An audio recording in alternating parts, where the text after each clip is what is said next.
Welcome to the Superstar Communicator podcast.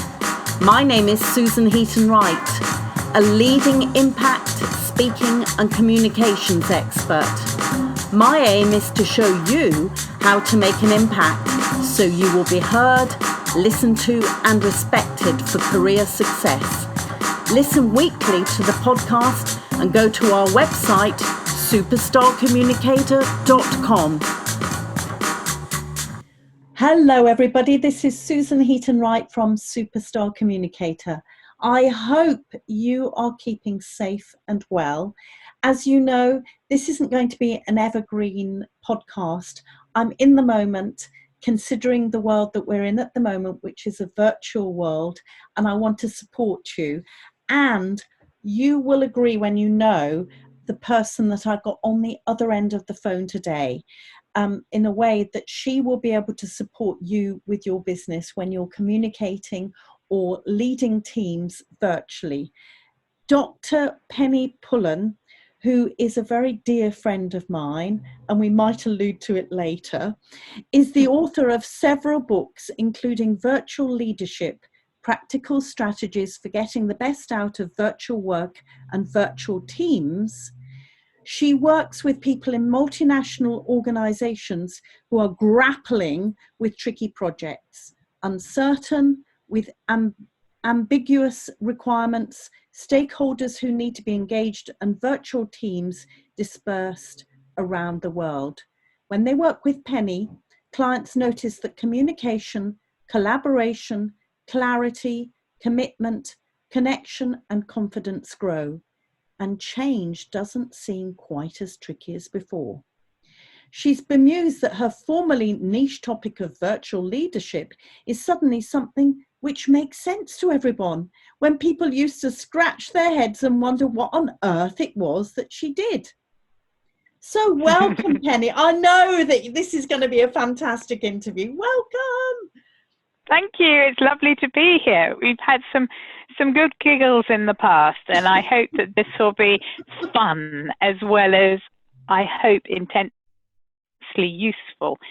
I had no idea when I was sitting down and thinking and organizing my thoughts about virtual leadership in 2015 and 2016, spending a year to write the book.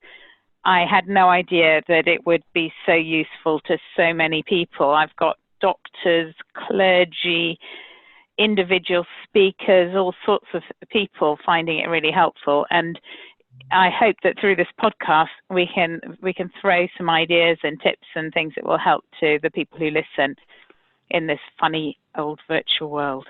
Absolutely. And so thank you so much for taking some time out of your busy schedule to have an interview with me. I really, really appreciate it. So tell me something about the work that you've done about virtual leadership. Well, I suppose it all started in 2001 when I was given my first ever program to run. I was due to meet with lots of people from all around the world, and we were going to spend 2 weeks together in New York to kick it off and to get it all going. And it was really exciting. So I was so excited. My bags were packed. Everything was ready to go. And I had my tickets. And the date on the tickets was the 13th of September, 2001. Ooh. Oh, yes, Susan's got it. Unfortunately, for many people, as well as for me, 9/11 happened 2 days before I was due to fly. So, of course, we didn't fly. We were grounded for about 3 months, I remember.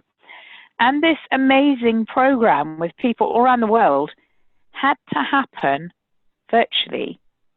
We had to get to know each other virtually, and we had to work together, having never met. It was like being a baby thrown into the deep end of a swimming pool to see if they would sink or swim. Unfortunately, I found that I swam, I suppose, in this virtual world. And I found that it worked and it was okay. Absolutely brilliant. I know it must have been painful at the time, but what an amazing outcome that you were able to turn around a very, very difficult situation for Mm. project management into something very positive. With It's funny, there are definite feelings of remembering that time now as we go into this strange time. and you can get you've been there before, so this is a great opportunity to step forward and support other people as you are doing. Well, I've worked virtually now for 18 and a half years, ever since that. And probably for the last 10, 12 years, I've been helping other people to work virtually as well. Most of them, it used to be, as you said, a bit of a niche area with people who are working on international project teams who needed my support. But as I mentioned earlier, I've worked with all sorts of people since then, doing some one-to-ones with people, from speakers, as clergy, doctors, all sorts of people in all sorts of different strands of life. I even gave a copy of my book to my kids' head teacher, and I'm now running their inset day tomorrow. They're training on how to start getting going virtually. Apparently I need to just share all my stuff, and it's all very inspiring and helpful for people in a classroom who never imagined they would be doing virtual delivery. So there you are. But isn't that superb? And do you find that with certain people, they've got a mindset that it must be face to face, and you've been able to empower them to change their attitude, that there is a possibility of virtual? Yeah, I don't think they would have done it otherwise, but because there are no schools, for example, they just have to. If they're going to educate these children, the only way they can do it is virtual. There are some things I've noticed that have been cancelled, and they're waiting till they can do it face to face, not the school. Some things I volunteer with. And I'm thinking, you could do it virtually, but you'd have to very carefully design how to develop a community and build connections and clarity and all those things you mentioned earlier. It is possible. It's hard work, and it needs lots of planning, though. And do you find that if it was a community virtually, that there might be some confidentiality issues or some sensitivities that you need to consider? Of course, any group that you're working with, you need to consider how you're going to work together. And one of those issues is, what confidentiality issues are there? Yes, they need to be sorted. I mean, certainly from my point of view, I have had to shift a lot of what I do online. I already did work virtually with people, but there are a couple of organisations that I deliver CPD speeches for. And I remember one lady saying, we can't shift it online because soft skills don't go online. Well, 2 weeks later, I'm booked to do something in a fortnight's time. So they've changed their attitude, which is brilliant, and are still serving them. Absolutely, because it's either that or nothing. And it'll be interesting to see in the post-corona era how much goes back to before and how much stays. I suspect we've got a long time of social distancing, so we'll probably need to do quite a lot of virtual for the foreseeable future, I'd imagine. Yes, I feel that too. And we got an opportunity to really hone these skills so that it's really engaging for the audience, rather than it literally being a lecture, which absolutely, never mind anyway, but for some people it is. I think there's a really interesting thing, which is that actually with virtual leadership, what's really important is your mindset. Okay. A lot of stress is coming from people who believe that they have to be perfect. They hate being anything other than perfect. A lot of people also like to be in complete control. something that I say in my book is that actually when you're virtual, you just don't have control. You probably don't have much when you're face to face, but the illusion of control disappears completely when you're virtual. Because if people don't like what you're saying, they can just put the phone down, or they can just check out of the session. I can see we're recording this over Zoom, and I can see, Susan, that your face has disappeared, and all I can see is the picture of you. So for all I know, you could be perhaps lying on the floor or having a nice cocktail at the other side without me knowing. But you're obviously still there because you're giggling and chatting. Yes. No, the reason why I switched it off was to try and increase the bandwidth, not because I wanted to disengage with you, but absolutely. Isn't that interesting how this really changes things? We've almost got to work harder with our communication so that we really engage them rather than waffle. Absolutely. We need to prepare more. And the mindset that works is to be a virtual leader, you should be a facilitator. So you're not expecting to command people to do things and they jump to it and do it, which I think is 100 years out of date anyway. Yes. You're a facilitator. So you help make it easy for everybody else to do their best work. That is a brilliant message. A couple of weeks ago, I interviewed a gentleman called Martin Conway, and he's a leader at GSK, connected with me a few months ago on LinkedIn because he was interested in the work I'm doing, which was very, very nice. But it was an opportunity to talk about virtual leadership from his perspective.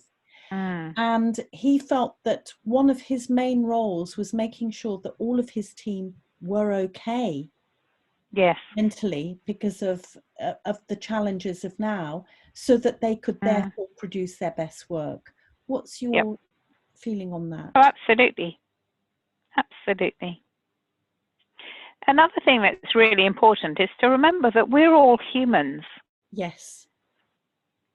We, as individuals trying to lead virtually, as people who are team members, the teachers who I'll be speaking to tomorrow, and the people in their classes, we're all humans. It's easy to forget and to think that people are like machines and just churn stuff out. So it's connecting to that humanity.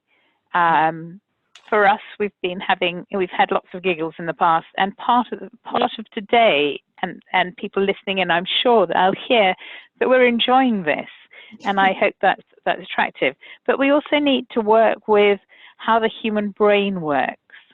So if you're going to draw people in and engage them, we need to do things that work with the human brain. So my 3 top tips for engaging people would be, for example, to tell stories. Yes.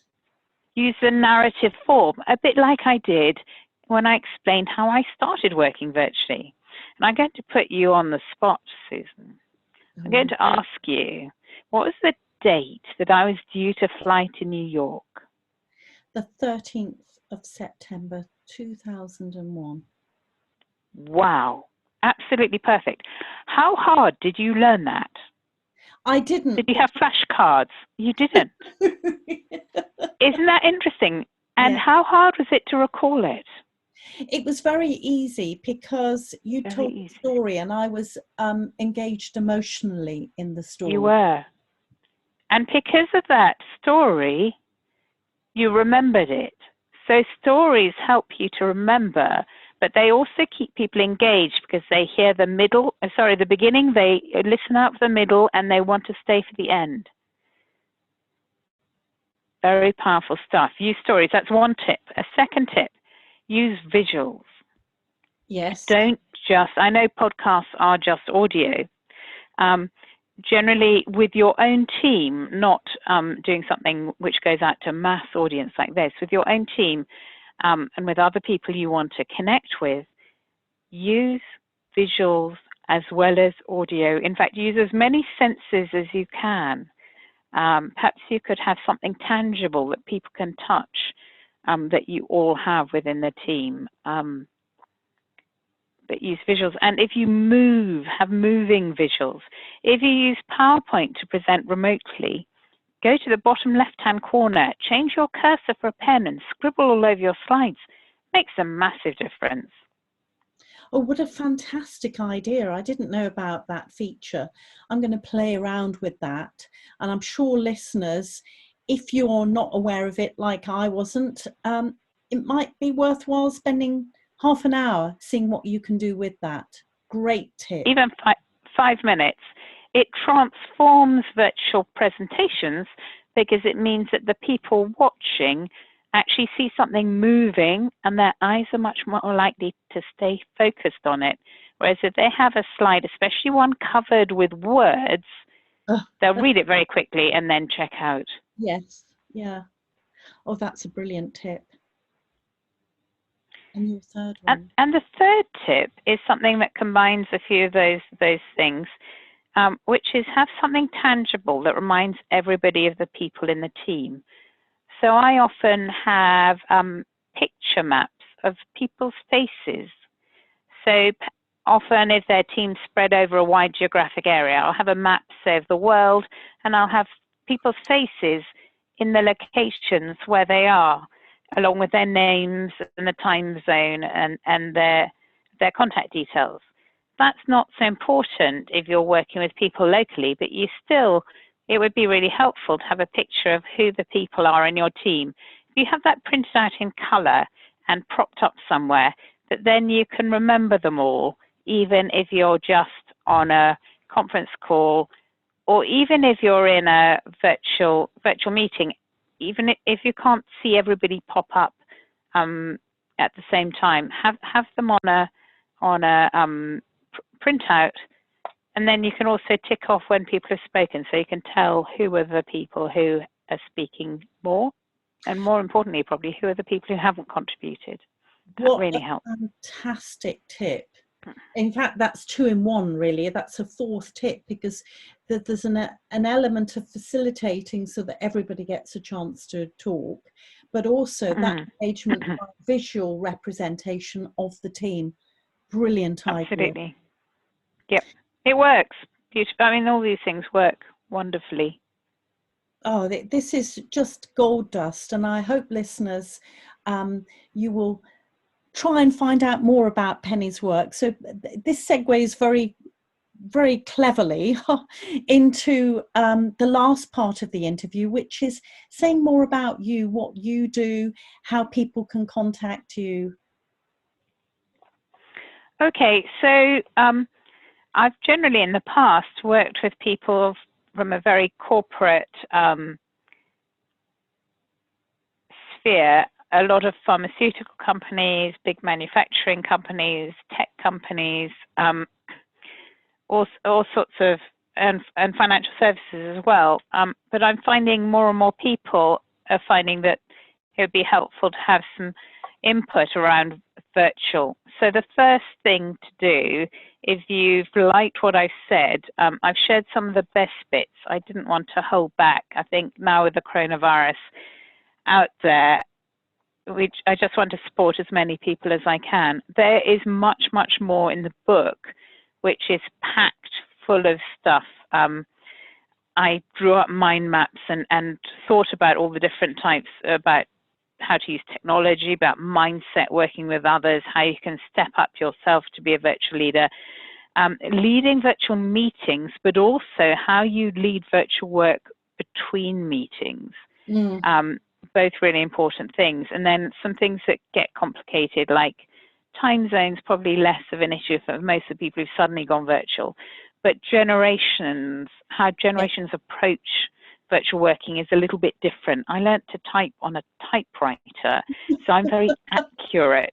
Whereas our teenage children, I think you'll agree, Susan, probably just go for it and don't care about all the mistakes. So there are some things built into the way people approach virtual that can be interesting. I cover all of that in the book. If you're interested, just type virtual leadership, and Kogan Page is the publishers. They have a really nice arrangement whereby anyone can, who I know or who listens to things related to me, can use an author discount, which is V for Victor, L for Lima, F for Foxtrot, and the number 20, VLF20, to get 20% off and free postage for a printed copy. They still have some when we speak. They've been printing them like mad.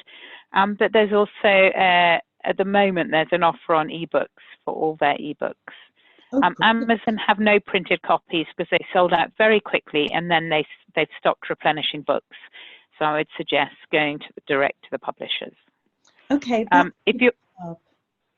If people would like to contact me directly, they can find me via my site, makingprojectswork.co.uk, or on Twitter, where I'm Penny Pullen. That's PENNY PULLAN. Actually, probably the easiest way to contact me is on LinkedIn. If you just type Penny Pullan, AN, into LinkedIn, I think I am the only one. And I'll pop up very quickly. Very happy to discuss things and chat with anyone who follows you, Susan. Brilliant. And what I will do, if you don't mind, Penny, is that in the introduction, the written introduction for this podcast, I will add those things. A link to your LinkedIn, a link to order the book. Perfect. Because I'm absolutely certain there will be some listeners that will be interested in finding out more. Super. So before we go, how's your violin playing going? I've just started doing lessons again. I had a wonderful teacher who moved to Barcelona, which is very sad, about 5 years ago. And I have never found as good a teacher. I've tried out 2 or 3. But the wonderful thing is, because of all this stuff, she started doing virtual lessons. So I probably ought to go and practice, because I now have a very demanding but wonderful teacher, and I have to up my game. Oh, listeners, before we go, Penny and I were in a little orchestra. I tend to giggle. At the Professional Speakers Association, and we managed to, well, I did, I don't think you did. I dropped my paper all over the floor. And then I stood on it. It was a comedy night. So actually, everybody was terribly impressed at how we managed to do such an impromptu thing that we must have practiced over and over again to make it look quite so effortless. But it was completely and utterly unplanned, wasn't it? And I think that it rather was a little bit mind-boggling for the lady that was in sort of coordinating this, and who is a professional comedian, when we managed to do this. Oh well. Anyway, apparently it was the best bit, and there are some photos around of that. Oh gosh, I need to get hold of them and the video again, because my son's not seen it. But listeners, if you want to see it, I will share it with you. Individually. Oh boy, oh boy, let this go viral. But I'm sure listeners would agree with me. I really, really want to thank you, Penny, because the content of this podcast and what you shared with us is invaluable, and things that we can go away with immediately to try out and order the book. Super. And if anyone's got questions, don't worry, I won't say, have you bought the book? But what I might do, if there's a comprehensive answer to your question that goes beyond what I can do quickly in a LinkedIn answer, I might say, this is discussed in full on page 176 to 200 or something like that. Yeah. Okay. Oh, well, thank you so much. And you take care, keep well, look after your lovely kids. And I hope your husband comes back from New Zealand soon. Well, I think he's probably much safer there than he is here. So I may not see him for a while. But anyway. Anyway. So take care, and thank you very much for listening. This is Susan from Superstar Communicator. You have been listening to the Superstar Communicator podcast. Don't forget to subscribe and review the podcast on iTunes and on apps.